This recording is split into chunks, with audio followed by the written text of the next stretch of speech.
Guys ये वाला question देखो, हमसे कह रहा है why alloys like constantan and manganin are use for making standard resistors. Standard resistor बनाने में आपको एलॉय यूज़ करते हो।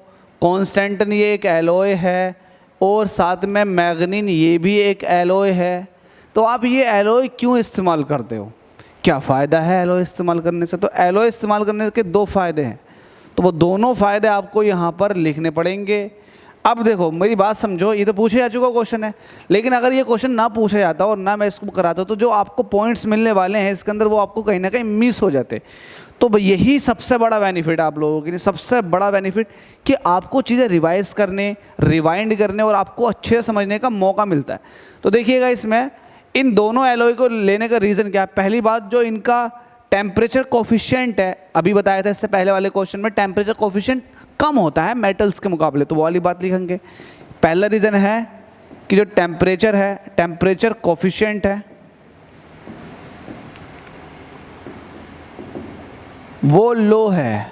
पहला रीज़न तो ये है इसको लेने का। दूसरा रीज़न ये है टेम्परेचर कोफिशिएंट कम है, लेकिन इनकी अगर रेजिस्टिविटी की बात करोगे, स्पेसिफिक रेजिस्टेंस जो कि मटेरियल की प्रॉपर्टी होती है वो बहुत हाई होता है। तो आप इसके बारे में लिखोगे रेजिस्टिविटी,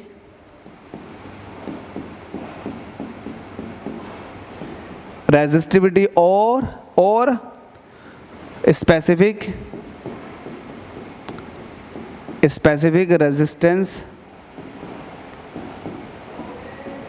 रेजिस्टिविटी या फिर स्पेसिफिक रेजिस्टेंस बहुत ज़्यादा हाई होता है।